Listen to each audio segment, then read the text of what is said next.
Ladies and gentlemen, welcome to the book launch of Home, It's Complicated, an anthology edited by Sabah Karim Khan. Home, It's Complicated is an anthology comprising of 24 diverse Pakistani voices, both from within and beyond Pakistan's borders, across ages, book writers, professionals, homemakers and students. On stage today, this diversity is reflected. The contributors that we have amongst us today include Sabah, who's also the editor of this anthology. Sabah Karim Khan is an academic, an author, an award-winning filmmaker, and a graduate of Oxford University. In a past life, she was a marketer and running the marketing for a leading global bank in Pakistan.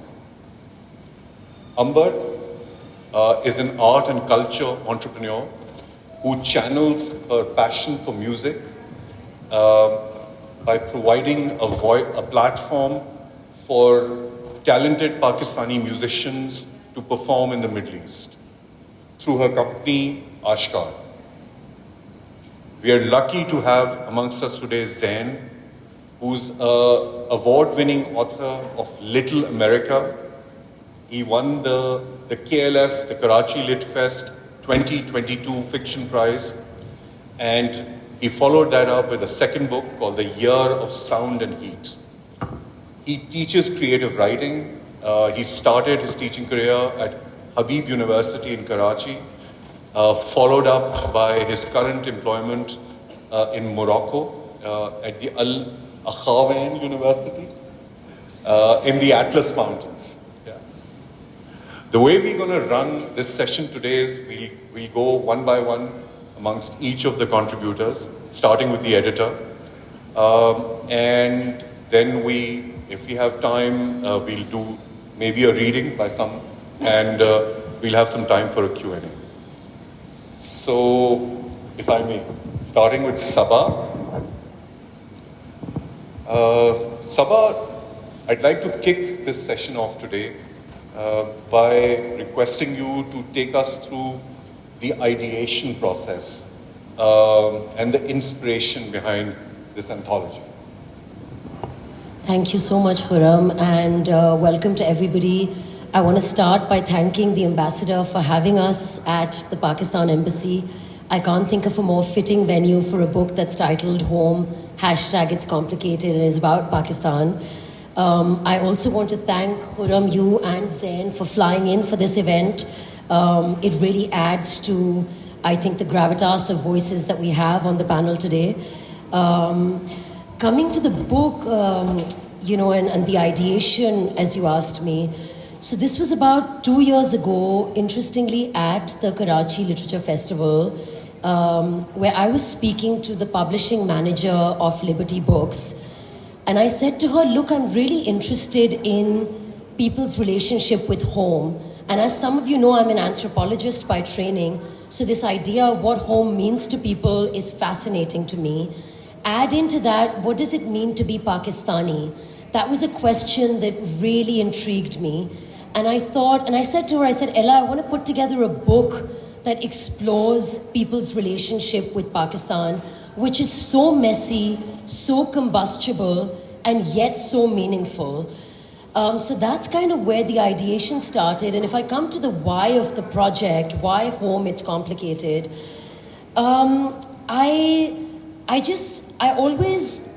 part of me is an anthropologist, part of me is a documentary filmmaker. I've written a fiction novel, but some of you might not know this. I write occasionally for The Guardian, for The Independent, for Dawn and the Khalij Times. And one thing that I always struggled with was the ways in which Pakistan and Pakistanis get reduced and stereotyped through breaking news headlines. We're a country with millions of people, 70 to 80 languages, and fascinating natural diversity. The book rests on a single conviction that Pakistan and Pakistanis should not be reduced to a breaking news sticker. And that's really, I think, the crux of it. And add to that, when I look at my own bookshelf, for the longest time, I would see books like Pakistan, a Hard Country. People with a lot of white privilege would be writing about us. And part of me would get very enraged and very frustrated. And I eventually realized, if I'm a genuine storyteller, how do I galvanize that rage into something meaningful? And so for me, the anthology was an attempt to really put us in conversation with headlines that will give us nothing but you open the New York Times, you open the Washington Post, and all you get is the bearded terrorist, the ragged children running through the streets, and the oppressed veiled women. Home, It's Complicated is a tiny attempt to put us in conversation to say, yes, that's part of the story, that's part of the problem, but Pakistan operates in many more dimensions. So it's like I'm pulling you to the BTS, to the behind the scenes of Pakistan, and saying, this is what life in Pakistan also looks like. So, yeah. I feel that that's a very comprehensive answer to the question. And I think, because I've read the book, I think we're very lucky that you got so inspired. And if I may recommend it to the audience. It's a very powerful book, driven by the sheer diversity of voices that you encounter. Sabha, my second question to you is, how was the experience of switching gears? Your first book, Skyfall, is fiction. And here you've given an attempt at non-fiction, which is a completely different genre. So why don't you share with us some thoughts on that? Yeah, I think I was very intentional about Home being non-fiction. And like you said, I've delved with writing fiction. My first book is a novel, so I've got some flavor and sense of that experience. But I think Khurram, Home could not have been anything but non-fiction. And that's primarily because when you read it, I want the reader to forge this visceral and raw connection, this really close to the bone connection, that this is not something a writer imagined, made off the figment of our imaginations, but rather it's people's lived, embodied realities. The stuff that is in Home, It's Complicated, cannot be made up. I can't make that up even if I was the best fiction writer.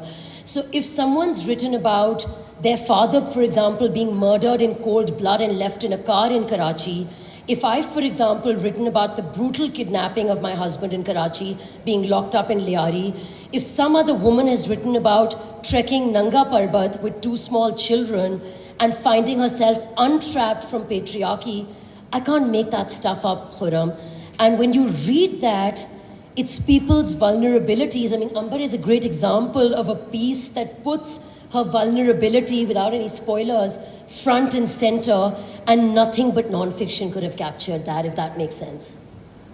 That's so true. Pakistan, 250 million people, but such diverse experiences, such a dynamic diaspora, some of which is in the room here today, and so many different voices. And whoever comes across your book will experience that diversity and the richness of the tapestry that Pakistan is, far more than the headlines cover. Sabha, that brings me to my next question. In this anthology, you've used authors of books, established authors like Zain and Omar Shahid Hamid, who unfortunately was not able to join us today. Omar's written 6 books, Zain's got 2 third ones with the publisher. And then you've gone and picked up first-time authors or contributors, people who've never written before, people who've never considered writing, and you've helped them find their voice. Bold choice. My question is, what led you to make this choice, which is bold, scary, possibly out of your comfort zone, and how was that experience for you? And as an editor, how did you find it? Yeah, I think I was very clear that a book like this has to be an anthology. And as Khurram prefaced the conversation, It's 24 writers. And I was very clear that this is not going to be a book where I'm just going to tell the story in my voice. It's exactly like you said, what gets discounted most of the time is the fact that is kitab mein 24 hain. Hopefully a sequel will have many more. With a population of millions, we often don't see that diversity of voices. And the other thing that I'm fairly proud of, and which was very intentional, was curation of a book like this is not a one-step process. So it's not like on February 2023, 2 years ago, I said, now these are the 24 people in the book. It was a very staggered, sort of piecemeal process. And I was clear that I don't want Home It's Complicated to just be a book authored by book writers. There are a handful of us, Zain and I belong to that tribe, and I wanted to break that echo chamber and say there should be scientists, there should be economists, there should be homemakers, entrepreneurs, screenwriters, you name it. And alhamdulillah, we've managed to get that mix into the book. One thing that I want to mention in particular, Khurram, is that I was very intentional about including homemakers in this volume. And I just want to take a minute to dwell on that. That's because everybody else gets a seat at the table. You somewhere get a voice. But I remember when I asked Ambar, at the time she was a homemaker, and I called her up and I said, look, I'd like you to write for the anthology. And she laughed. She thought I was joking. And the fact that she thought I was joking was so telling for me, क्योंकि हर घर में ये किसी औरत की कहानी है, which is the fact that I'm a homemaker, I'm not part of the formal economy, I don't get a paycheck at the end of the month, hence what voice do I have to write a piece for a book that's about to get published? And I really wanted to break that, I really wanted to debunk that myth and to say, it kind of stems from my view on women and on feminism, which is to say, Ambar might not be rebellious, but she's resilient. And that's the sort of feminism that I believe in. I don't believe in feminism just being women standing with a placard and screaming from a rooftop as a strong, empowered woman. For me, a woman who is quietly fierce, a woman like the woman my mother was, like my grandmother was, they didn't scream from rooftops, but they always showed up. And for me, that is what defines a voice that has a story worth telling. And so for that reason, I wanted a slate of voices. The curation was two-pronged, so I invited the likes of Ambar and Zain and Umar and a few more who I felt had a story to tell. But then midway through the process, I said, I'm claiming to be inclusive with this book. I need to put out a call for proposals so that people who don't have access to the publishing industry get a chance to have their voices heard. And I put out a public call for proposals, and we ended up getting some stellar pieces in the anthology from that call, because the other thing as a published writer that I struggle with is the publishing process is so complex. I wanted to demystify that, and I wanted to break that kind of just the echo chamber, like I said. So that's why it's an anthology, and that's why it's diverse. That's a very interesting point you raise about the democratization of publishing. And coincidentally, I work for a publisher, and I recognize the hurdles that the intricacies of the industry pose to somebody who wants to write, to put their voice out there. I just have a suggestion for you, or maybe a thought or a question. Take it as you will. Even today, you are limited, I imagine, by the language that you've chosen to write in. And Pakistan, the vast majority, is not so let's say, comfortable with the English language. And there are many voices, and I think a myriad of stories out there, very rich stories which make up the tapestry of the diverse, exciting, dynamic land that is Pakistan. Maybe in a newer version, you'll try and address that. How do you feel about that? Thank you. I really appreciate that, and I fully take that on board. And it echoes an Instagram message I got from a reader after Home It's Complicated came out. And he wrote to me and he said, it's good or great, but he said it would have been even better had you had voices, exactly to your point, who could speak beyond the colonial language, and also from places like Balochistan and KPK. So whilst I've attempted for it to be inclusive, we can never fully claim that inclusivity. And so I really take your point, and I hope, meri dua aur khwahish hogi that in some ideal world, Home gets a translation into Urdu and eventually into our regional languages, because that's something that's very close to my heart. It was very close to my father's heart as well. And I took this gentleman's advice as well. I said, do you think you could send me some names of writers from Balochistan and from KPK? And he sent me this whole list. So if inshallah Home has a sequel, I really hope that, we can keep powering through that inclusivity, because it's a jihad that we're still on and it's not resolved by any claim. No, thank you. That's a very kind answer, and I think stories abound. We're a land of storytellers. We come from a very rich tradition of storytelling, and we are just scraping the surface with our stories. Sabah, now a hard question, and with your permission. The particular lens that you've used in your essay is the relationship with your late mother, and how being part of the diaspora and losing your last living parent and that experience.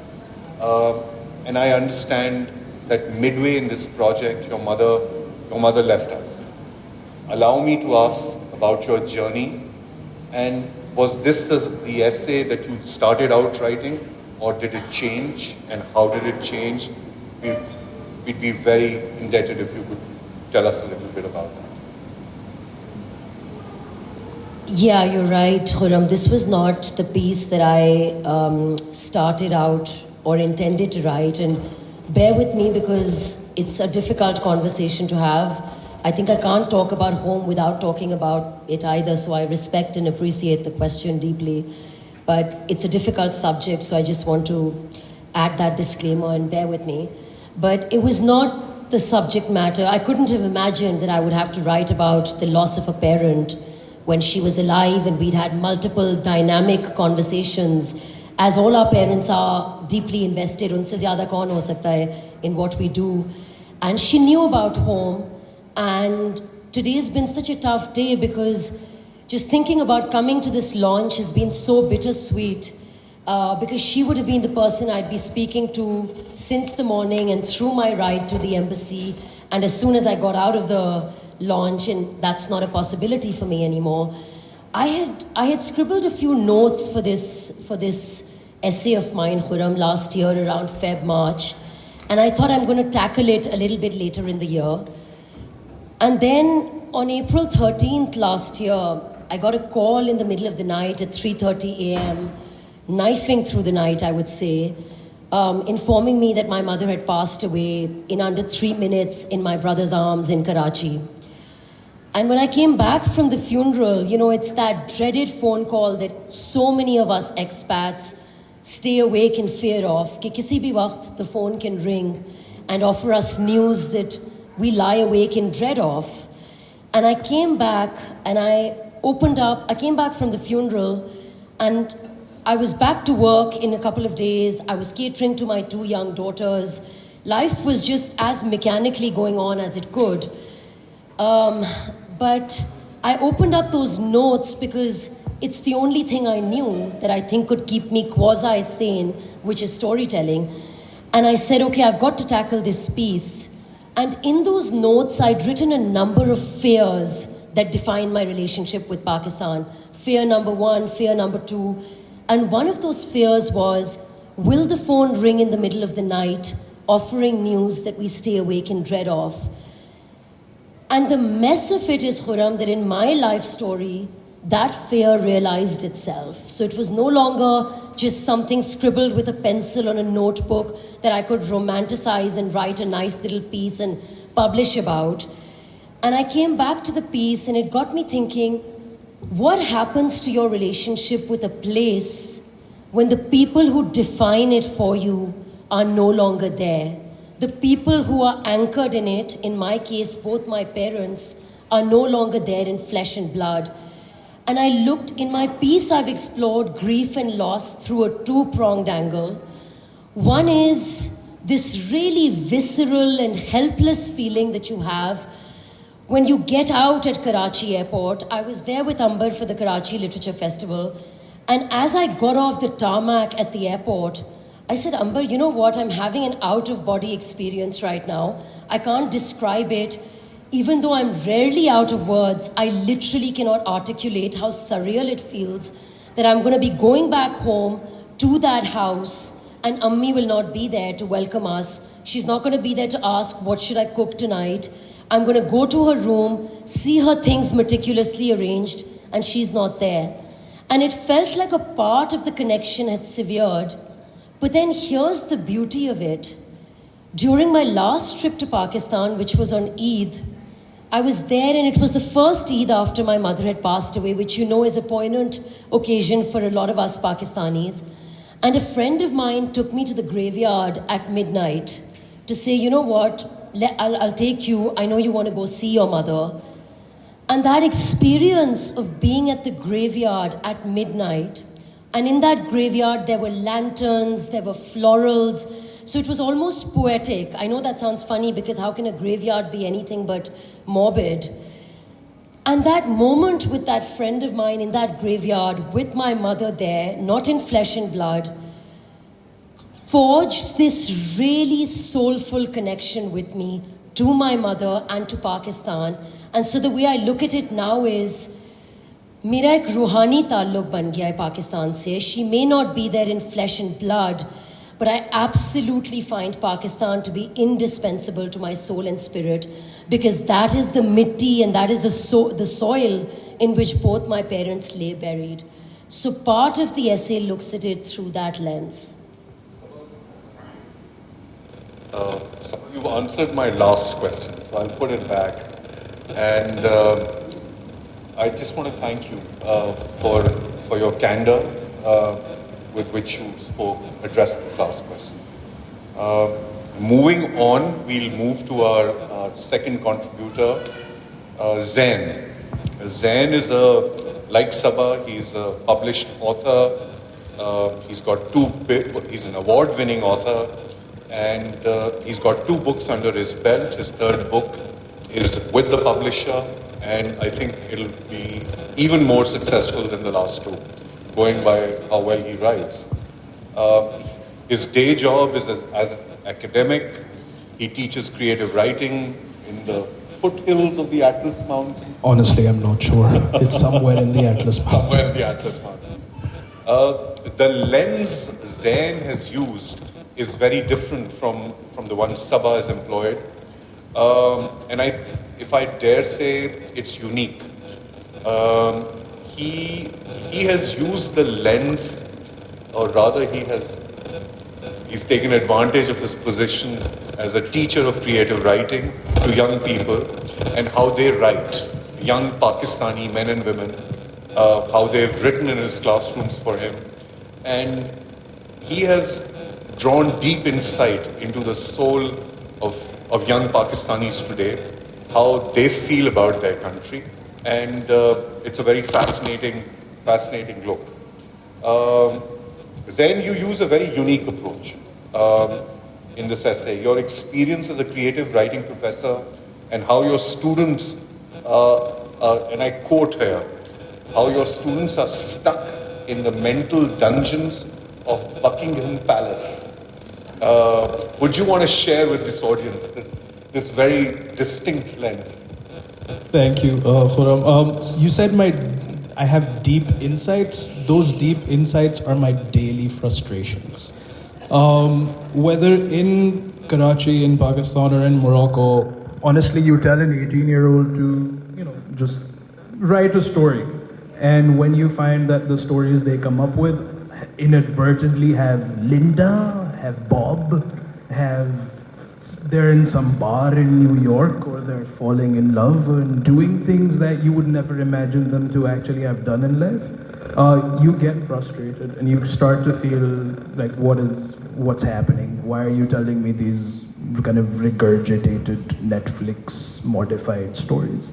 So that was really, I think, where the idea for this started, where it came from. I deal with this on the regular, where I have to sit students down and really ask them. I was like, okay, why did you write this story about someone who went to Hawaii and got into a cult and did all of... I was like, have you been to Hawaii? No, I've never left Karachi. Where do you live? Gulshan Iqbal. Why are there no stories about Gulshan Iqbal? Oh, but professor. It's always, it just ends. The conversation just ends with, oh, but professor. What can I write about Gulshan Iqbal? And I was like, guys, there's 100 billion things you can talk about when it comes to talking about places you know and places you've been and the people you've been and the lives you've lived. And my job has become, unbeknownst to me, I did not sign up for this. I signed up to teach people who would write very good stories about Bahadrabad or something, and then I'd be like, yeah, why don't you adjust this, do this, do this, do that. But I get things that, yeah, I was like, why are you writing this? Like, everyone's heard this before. And unfortunately, that's my job now. Not unfortunately, fortunately, maybe. I'm confused. It's one of the two. But no, so my first job now is to tell them no, this is not it. And this applies for Morocco too. I was just saying this morning. They're still stuck in their Jean-Pierre's and Jean-Paul's and Catherine, and they're still writing about their French overlords, unfortunately. But yeah, so it's the same job, and that's where I'm at currently. That's where this came from. Okay. I'm glad you said French, and there are a couple of other countries represented whose ambassadors are here, so we didn't want to cause a spat. Who are they? Thank you for choosing the right country. Zain, so you address the elephant in the room. Pakistanis, young Pakistanis suffer from a severe case of post-colonial hangover. Yeah? And you've taken it head on. Look at us, we are dressed in Western clothing and we're using the master's language, but would you mind expanding on this idea? Would you mind expanding on why, in your opinion, so many Pakistanis, young Pakistanis, who should be telling our stories and writing about the experiences of what it is to be Pakistani today, are writing about Linda and Bob, you said, and the yoga mats and being vegan. Brian, Elizabeth, George, there's lots of George. So many Georges in the world. I think it's both a simple and very difficult question to answer. One, they just write about what they consume, what they see on TV all day, what they see on Netflix, what they see I don't know, Amazon Prime, whatever, YouTube, not YouTube as much, but mostly the established kind of gatekeepers of storytelling, like Netflix. They see stories from there. So that's what they know, that's what they assume is legitimate. That's also what they feel will sell, right? Because everyone who starts to write a story, they're like, I'm gonna go and make millions and millions and billions of rupees, not rupees, dollars. No one wants to make millions of rupees. Millions of dollars and be very successful in life. Unfortunately, that does not happen. And they feel like to do that, they should write stories about Linda and George and Bob, because those are the stories everyone does, and those are the stories they see. So that's one of the reasons. They kind of don't see their own stories, like a story from Gulshan Iqbal, as a legitimate story. It's always something they feel like, yeah, nobody writes that. Who would read that? I was like, I'll read that. There's 20 people in class who will read that. And then we'll talk about taking over the world with your beautiful, wonderful, wondrous storytelling. That's one of the reasons. And another reason is, I think we haven't had great, inspirations? I don't know. I was talking to my students the other day, this is in Morocco, where I was like, who have you read from Morocco? What Moroccan authors do you know? And they came up with two. And they're like, oh, but professor, our stories are so boring. Like, all the Moroccan stories are so boring. They're always talking about this, they're always talking about that, they're always talking about that. But then I'm like, are there newer Moroccan authors and they don't know them? And then I have to go and look and we find them and they're new and they're talking about newer things. But unfortunately, the new ones don't get, just like in Pakistan actually, they don't get the same push, they don't get seen as much, they don't get published as much. So unfortunately, the only stories that we keep reading are stories about saris and, you know, spices and all the weird self-exoticizing things that unfortunately we end up writing about ourselves just so that we can sell some books to people in America. That would be reason number 2. I can go on forever. No, but Zain, so I'm not supposed to do this, but I'll go off script and I'll disagree with you. We have authors, we have stories. Yes. Starting from Manto back in the 40s, and Mustansir Hussain Tarar, who some believe he's the most prolific author in the Urdu language, barring none, since independence. And some believe he should be nominated for a Nobel laureate. We may not be reading our stories, but we do have stories. I know, I'm not saying we don't have stories. They feel, the students feel there's nothing for them. There's no inspiration for them. There's nowhere that they can be like, oh, you know what, that guy, I like that guy. I'm going to be that guy. We're looking at you to inform them that we have stories. It's a bad idea, but okay. Zain, my last question to you. That in the course of writing a home, it's complicated, as well as launching it in different forums. I think, and the various contributors you've encountered and interacted with, I think you've had an opportunity, if I can put them in 2 buckets, the homegrown contributors who spent all or most of their lives experiencing Pakistan viscerally, and some diaspora writing, which is featured in the book.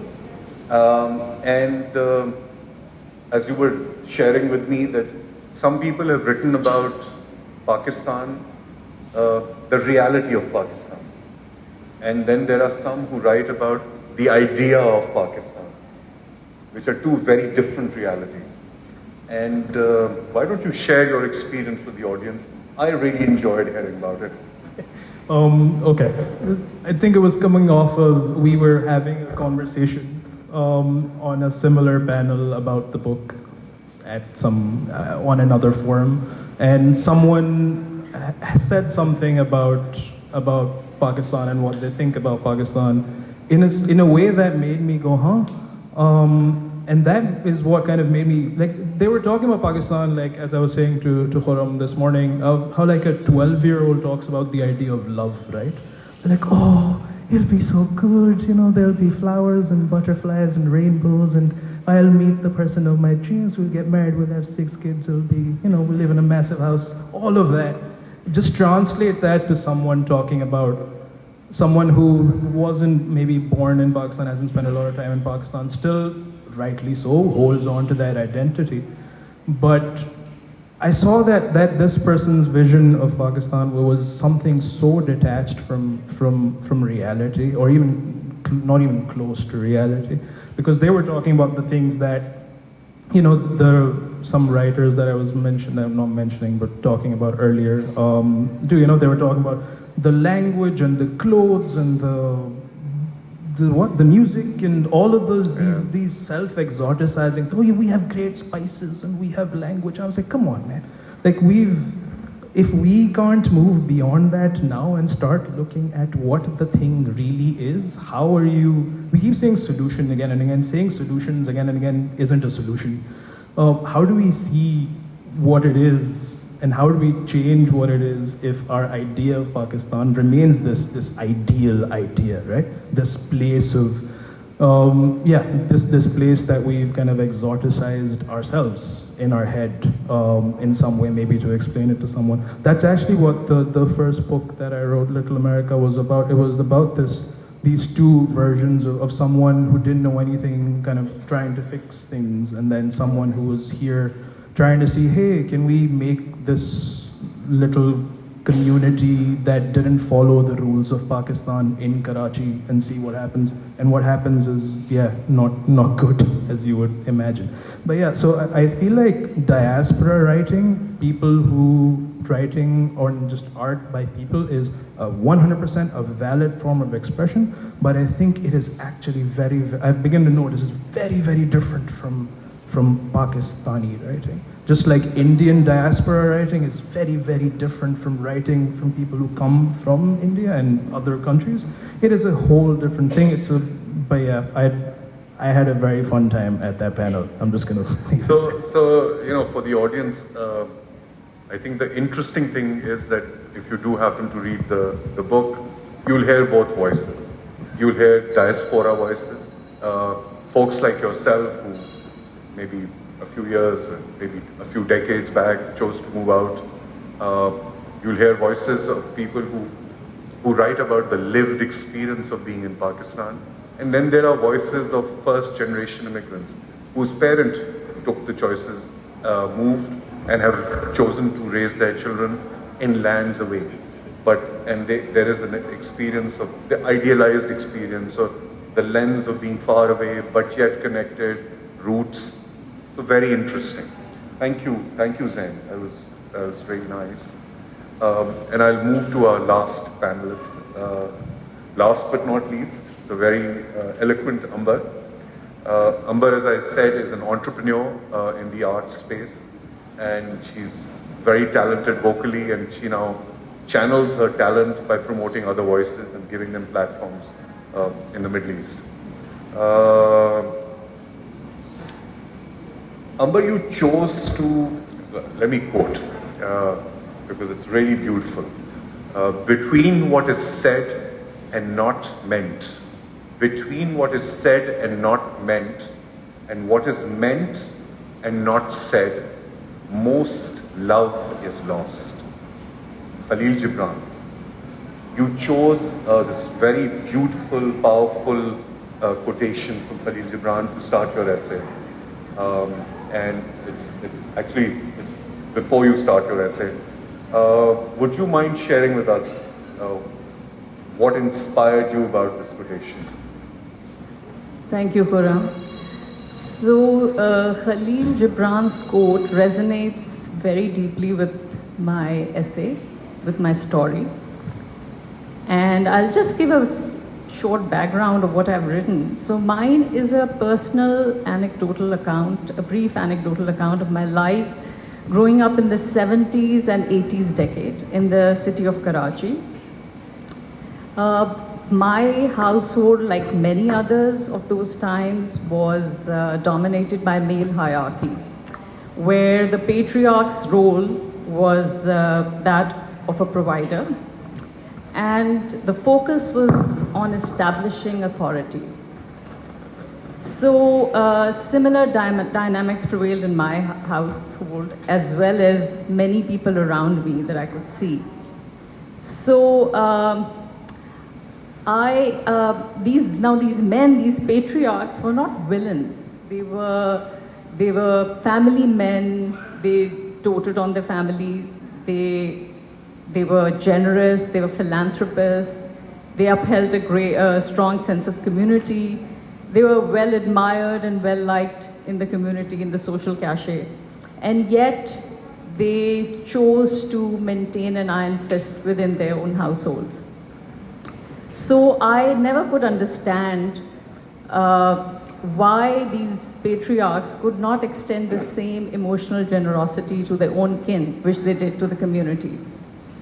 So the quote resonates, like I said, it resonates with my story. Also, it also defines to an extent the relationship I had with my father. So I've written about that. So yeah. Okay, thank you. Amber, like Saba mentioned, you're a first-time author. And I'm sure when Saba approached you, there must have been some trepidation and will I be able to do this? I've never written in a published book. Would you mind sharing your experience with us and what convinced you to write? Okay, yes, so Sabah has mentioned it, that when she asked me, I thought it was a joke, so I laughed it off. Then she asked me again, and I laughed it off. And then I said, Sabah, are you serious? Because Sabah is a very dear friend of mine. So I said, are you serious? She says, yes, I'm not joking, I want you to write. I said, I've never written, ever. She says, no, but you read so much, and I'm a very avid reader. I do about 50 books a year. I read about 50 books a year. So Sabah said, I know you can write. I don't know why she had this faith in me, because she had never seen my writing anywhere, even on social media or whatever. I've stopped doing that now.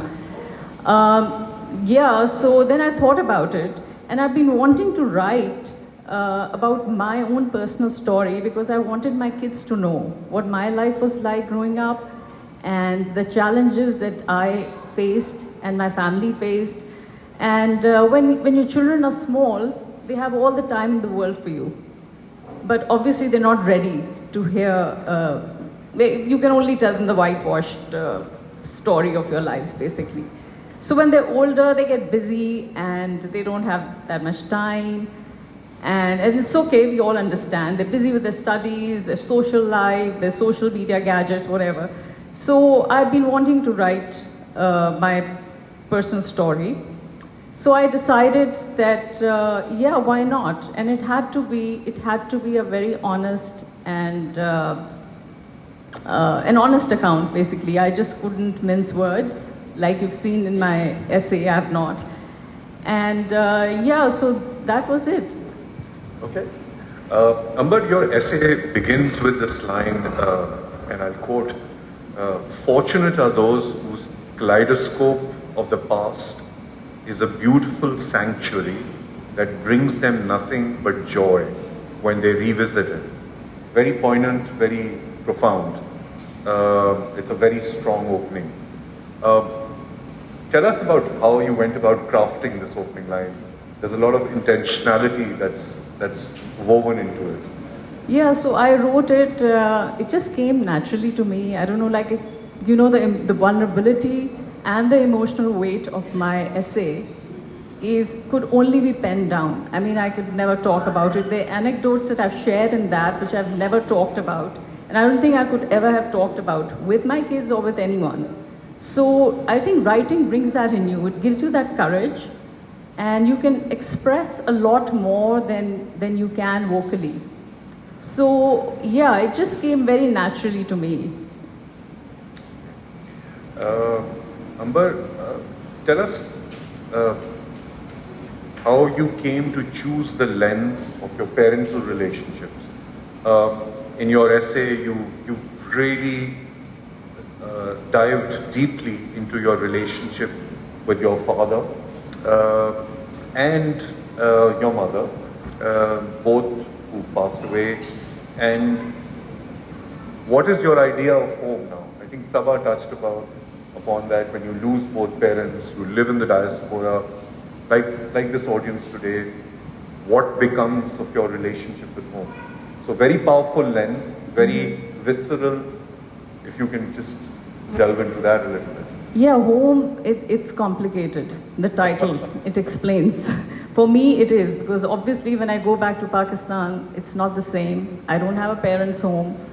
And I also wanted to point out that the protagonist in my story, I'm just digressing a bit, Khurram, is my mother. I've written about my mother, and she had a very difficult life, and many women like her, you know, we don't talk about that aspect of feminism which these women believed in, the homemakers and the housewives, especially in those times.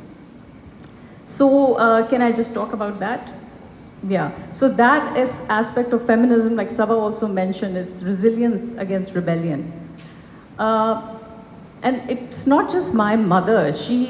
I've written about my mother, but it's very symbolic, because her character represents a lot of women of those times who led such lives. And it wasn't just my mother, there were women around me also. And it's very symbolic. There were many women in those times, and I believe currently in these times also go through hardships, patriarchy, and yet these women, you know, they fight silent wars, but they're so resilient, and they steal moments of happiness. They find reasons to smile. They raise their children, and so it's just amazing. That generation, for me, I think we don't acknowledge it much. And these homemakers and these housewives of those times who led difficult lives, I think they should be acknowledged more. So I wanted to write about my mother also. Clearly a very cathartic experience writing, and especially the piece you've written. It sounds like it's deeply personal, and I've had a chance to read it, and very self-revelatory. How comfortable were you sharing such details and such stories which you've never talked about? Yeah, so Khurram, I wrote it down, and then when it went into print, then I told Sabah, what have I done? So, but it's okay. I own my story. And I'm sorry, what did you start with?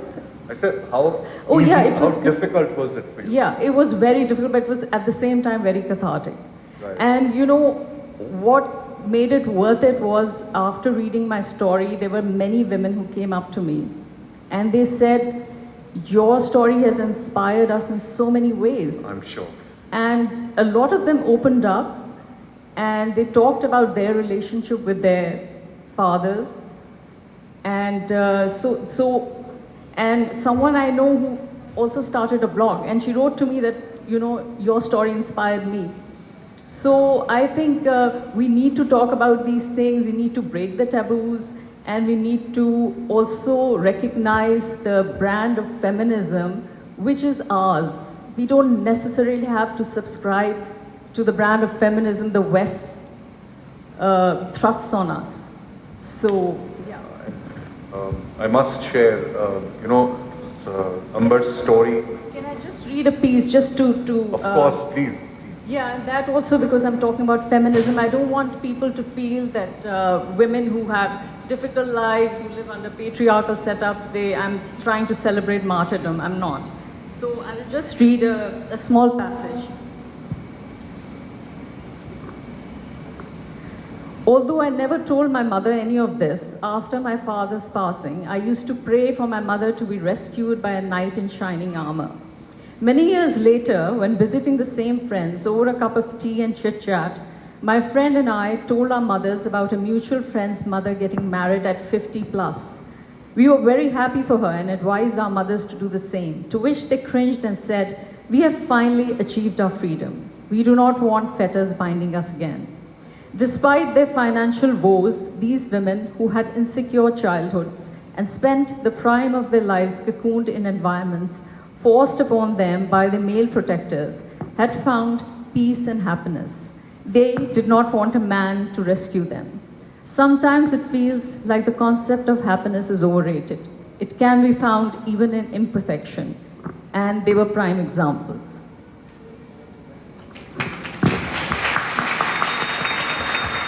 Thank you, Amber.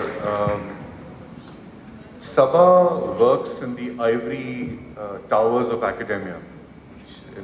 As some of you know, she's a professor at NYU, Abu Dhabi. But she desires to ignite a reading culture in Pakistan. That's a stated goal in the introduction of this book. By design, the anthology is curated to be accessible. She says, I always imagine my mother when I write. She wants it to be inclusive. That's why young people and old people, men and women, homemakers and highly paid professionals all find voices in this book. And it's inspiring. And believe you me, Pakistan needs inspiration. We may be going through a tough time in our history, but above all, we need to be inspired. We need to believe in the idea of Pakistan, and we're a young country. On that, I'll pass it over to Sabah. No pressure. I think let me end by saying that Umar is not with us today, which is such a shame. I got a message from him at 6 o'clock in the morning. I woke up to this unfortunate message saying that they've stopped him at the airport because of some visa issue or whatever and not allowed him to get on. And otherwise he was going to be on the panel with us. But credit due where credit deserved. I'm going to sum it up, Khurram, by saying that Umar's piece was the first piece I got. He was the first person I invited to write for the anthology. And what a powerful piece he's written. I mean, I can't say enough about it. It's a letter to his son. But the reason I'm referencing Umar's piece, even in his absentia, is that he ends his piece, if I may take the book, Khurram, and maybe just actually, it's just a couple of lines that I want to read from Umar's piece. Because the title of the book is inspired by Umar Shahid Hamid's beautiful essay in the book, and he says, I haven't done a very good job of explaining my relationship with Pakistan. It's because I don't really understand it myself completely.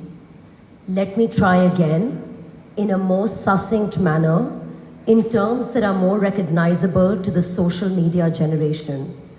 If this were a Facebook page, apologies in advance to my son, who believes Facebook belongs in the same generation as the transistor radio, my relationship status with Pakistan would read, it's complicated. And I think that's really what sums up the book. It's messy, it's meaningful. In my own piece, what I've done is it's a series of vignettes. So part is exploring the loss of my mother. But when I got down to thinking about it, I was like, Waqai Pakistan se mera kya rishta hai? How does one start thinking about this relationship? And I look at it in this very multifaceted way because part of the vignette in my story is about my husband's kidnapping in Karachi, 10 months into being married. He was taken and locked up in a 6x6 cell in Liari by 6 armed men. And I had no idea where he was for hours and hours. There was negotiation of ransom, of networks. It was like this, what I've written to me reads like a cinematic reel. It was fairly surreal and unbelievable. Me trailing the road from our house to his work, thinking he's had an accident, I'm looking for an ambulance, for some, banged up car. And eventually when I see him, he's got this dark bruise that's decorating the upper cheek of his face because he's been hit so badly with the butt of someone's gun. That's one side of Pakistan. I grew up going to Karachi Grammar School. I was perhaps one of the most middle-class students there. I have this visceral memory of my friends lining up with their drivers in uniformed Mercedes cars back in the day. My mother would be coming in a rickshaw to pick us up. I'm the daughter of a professor who retired from the Karachi University earning 24,000 rupees. There was a large part of Karachi Grammar School I couldn't relate to, right? So there's that side of Pakistan. I wonder where I fit into this elite capture today. But what I'll end with is that when I think about this relationship with Pakistan, I have to say Pakistan is what gives me purpose. There's so much disillusionment, there is so much that has gone wrong, but this is something my mother taught me. She said, when I would get down when I would see the landing lights from the plane at Karachi airport, she'd be like, chahe mujhe koi lene aaya ho ya nahi lene aaya ho, I'll be home, I've arrived. And that's what I've been realizing, that if my foremost identity is that of a storyteller, I would be stripped of that identity if I wasn't Pakistani. My first book is virtually a love letter to Lahore. Home, It's Complicated is perhaps a blood-soaked love letter to Pakistan, amongst other things that it talks about. I've just finished a documentary in which I went to film the lives of 3 phenomenal hip-hop artists who live in the gullies of Gizri. And my question was, what would make them produce music and have hope? And so the title of my piece is Where Stars Are Born Out of Anarchy. And I think that's what I leave it at and end it at, Khurram, that it's a place that gives me purpose. And that's something I have to keep reminding myself of, and also pass on that deeply profound message to my daughters. I'll leave it at that. Thank you.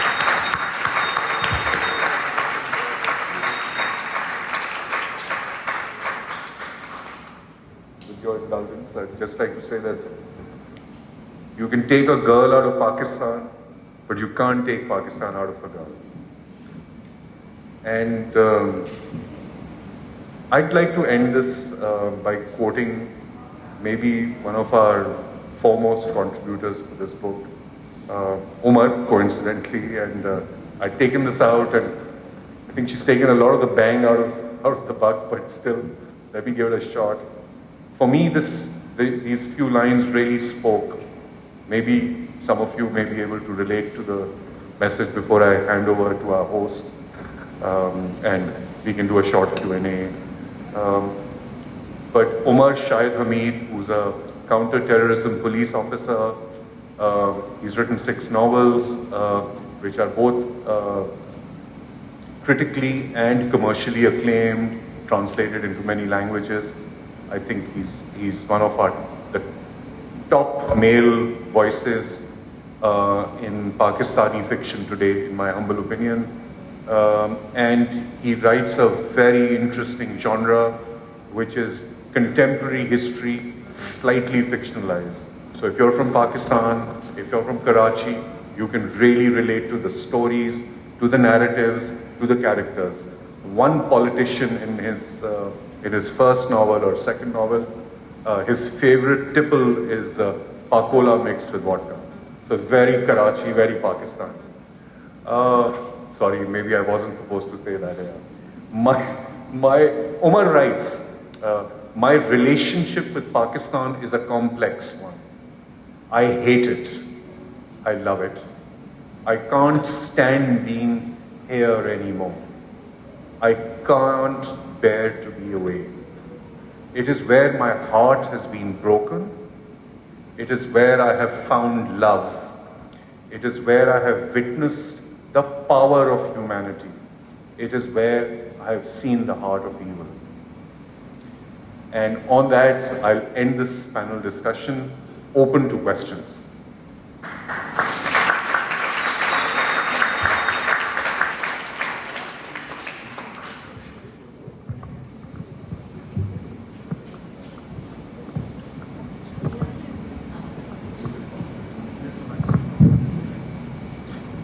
Yeah, thank you so much. And the very fascinating role. So my name is Dr. Naseem, and I'm a professor of climate change biology and working at Zayed University.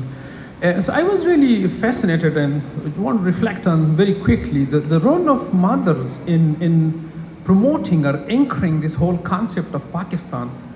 And I never thought about it, like living abroad, and how mothers can, like through knowingly or unknowingly, through fashion, through food, through habits, they are anchoring us in Pakistan. It's a fascinating correlation, like motherhood and Pakistaniyat. Asking to the panelists, Pakistan is a complicated, we know, and you guys did a great job by highlighting it further. But the question is, how we define Pakistaniyat?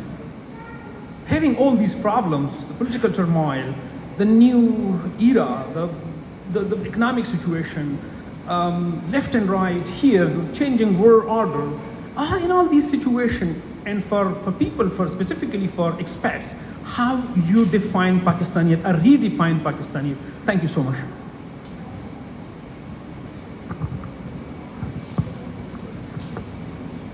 Who is your question? Who would you like to answer? Anyone? Okay. No one wants to take this question. I'm not sure. I think how I would define Pakistaniyat now is utter confusion for me. I am very confused. I am very conflicted.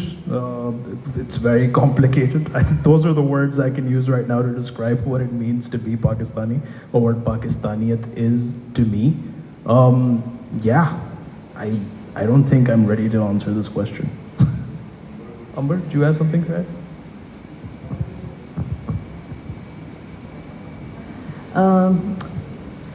Pakistaniyat is what I can say is, for us going to that Pakistani butcher to buy Pakistani meat, looking for Pakistani branded rice, dals, इस तरह की चीज़ें.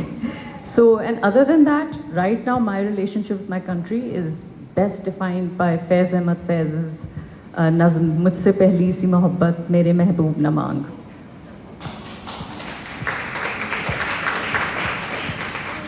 Anyone else? Yes.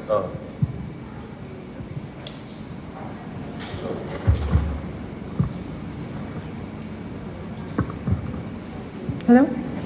So thank you so much for inviting me and for the wonderful book. I've read a lot of books. I usually read by Pakistani authors, usually in Urdu. And this is my, sadly, I haven't read many in English, and I really enjoyed it. I felt that the quality of the writing, the literary quality was very high. It was very enjoyable. I couldn't put it down. I enjoyed it a lot. And I wanted to ask you, when you were curating these authors, what was your ask? What was the remit that you said to, what did you say to them? Like, what are you going to write about? I've got my own understanding of what you've asked about your relationship to the country. And I think that's what you said when Khurram initially asked the question. So, for a day job, I listen to people's stories. And as far as stories go, the stories that these authors have written are very brave. They're very nostalgia-inducing. They're very reflective. So as far as stories go, because I listen to stories all day, and I think that the stories are excellent. However, the idea about telling a story is to define, and the psychology of, these people's experiences and, how candid they are, has been beautiful to read about. But, the idea of telling the story is to have an understanding of your psychological relationship to the story. So if we're talking about a relationship is between two people. So it's about the authors and the country. And I found that there was, when I was reading all the stories, that there was a lot of, I love the nostalgia, I love the, it reminded of everything that I love about Pakistan. I've been out of it for too long. But, the idea of telling a story is to, there was an acceptance of the problems that Pakistan is going through. There was and I thought that, with such smart people telling this story, that somewhere I would find a solution, not a political solution. So everybody thinks that, as long as their person is in power, it's going to solve the problem. I thought that there would be a humanistic, a person-centered, a people-centered understanding of the problem and how to solve the issues.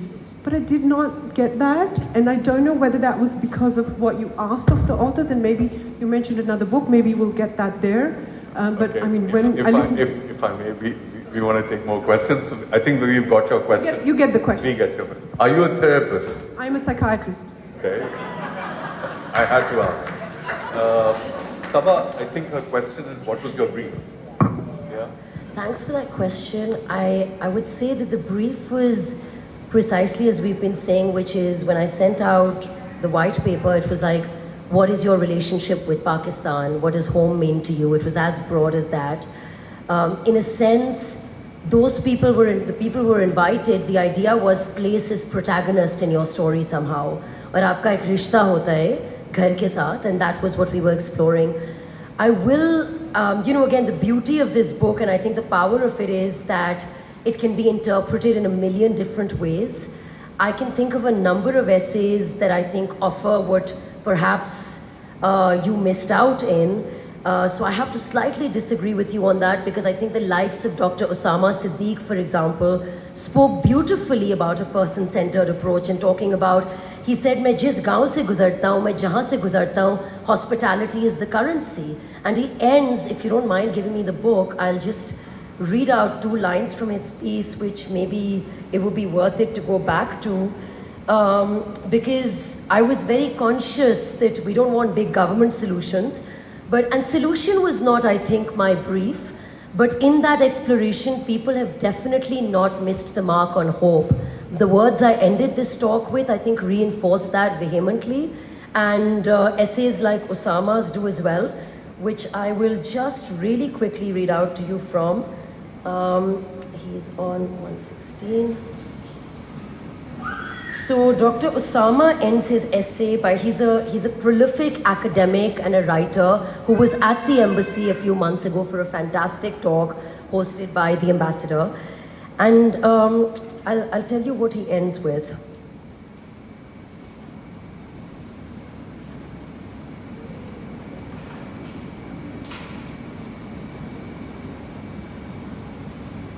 He says, every day I come across 3 local jokes that make me laugh out loud.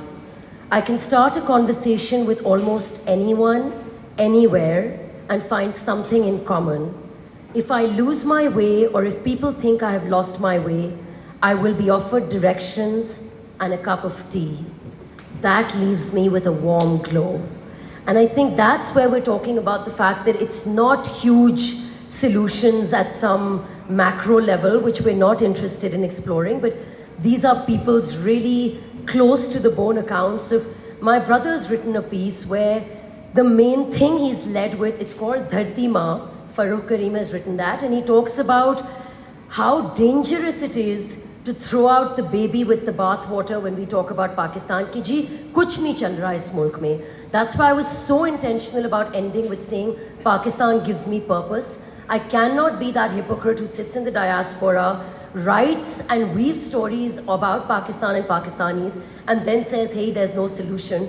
Farooq in his piece talks about how Coke Studio is something that works in a massive way. Khurram directs the Karachi Literature Festival. I mean, it blew my mind to be there कि लोग इतनी बड़ी लाल buses में आ रहे थे. The Emirates Literature Festival here is often half empty. This was teeming with people. That works in Pakistan. So I slightly disagree with you there. You can take maybe 1 or 2 questions, last 2 questions, please. Thank you. Fascinating to listen to you all. I'm in the process of raising 2 teenager children. My middle one is 18 now. And I'm trying to connect them to Pakistan. And as fascinating as it is to hear for people who have a direct connection to Pakistan, I want to explore how we are going to get our next generation, which is growing up outside of Pakistan, and how we can tie that in. I want that answer too. As a mother of 2 small girls, Amber, you better answer that question. No, I mean, I have to be really honest with you that I think the struggle is real. I mean, मैंने अपने piece में भी लिखा है that one of the fears I wrote was, will my daughters ever learn how to speak Urdu, and will they have that connect with this place? And I mean, we can try in ways tiny and small, which is to take them, to expose them. Like, it was such a big deal for me. I sound so pathetic saying this, but abhi jab hum Eid pe gaye, it was such a big deal for me that they really dressed up, they really took part. Chand Raat was a thing. मैं जितना भी वो यहाँ replicate करने की कोशिश करूँ, that can't happen. I mean, I've had conversations with my husband about keeping a tutor for Urdu. So I'm in an extremely embarrassing position to answer that question. And I just have to say that that struggle is very real for the next generation. We're all struggling, Javed, I have to say we're all struggling. All Pakistani diaspora expats, we're all struggling. Okay, बच्चों को next generation को किस तरह connect करें? So, May I also venture I have a teenager, and like it or not, he's growing outside Pakistan. But at the Karachi Lit Fest this year, let me share something. So we were trying to, when we were planning the programming of the Lit Fest, and I'm new to the game, so I was this outsider voice. So the discussion was that we're losing the audience. The audience is shrinking, it's graying. So yeah, I mean, I just had an experience 2 months back. I'd gone to the Islamabad Lit Fest, and I think my observation was that folks who used to walk up to the stage using a cane were now using wheelchairs, and the folks who were on the other side, who had black hair, or grey hair 10 years back, same faces but white hair. So essentially, the audience was dying away and the people on the panel, so what's the solution? So I just threw a curveball in that boardroom and I said, we should have a panel on Urdu rap, because Spotify in Pakistan tells us that in the year 2024, the most listened genre of music coming out of Pakistan was Urdu rap. And there was, as you can imagine, in a boardroom where a literature festival is being planned, heartache and heart attack, and so my convincing, compelling argument there was that, look, Bob Dylan, a few years back, won a Nobel laureate in English literature for, based on his, and can you imagine what his father used to think of what he used to sing? So you never know. Urdu rap, the poetry, comes from the streets. It's visceral. From the streets of Lyari. Our good editor has done a documentary, yet unpublished, but it's coming from the slums of Karachi. It's very powerful. The kids love it. Their parents hate it. But that, on YouTube, when we put up our videos from like 70 sessions, that was the most watched session. So show them popular culture which speaks to them in their language is my succinct answer. Sorry about that. That's fascinating. My 2 cents that having gone through this and I have a very deep connection with Pakistan, I try to find the fun things in Pakistan and expose my children. I take them to all the dabas here. Now they're talking to me to take them to Bahawalpur because they saw some videos. They want to go to Multan. So I think if we expose them the good side of Pakistan, when we take them on holidays, make effort, take time, energy, money, go and show them the good Pakistan. I have tried to do this, it seems to be working, but I would love to hear about it. Final question.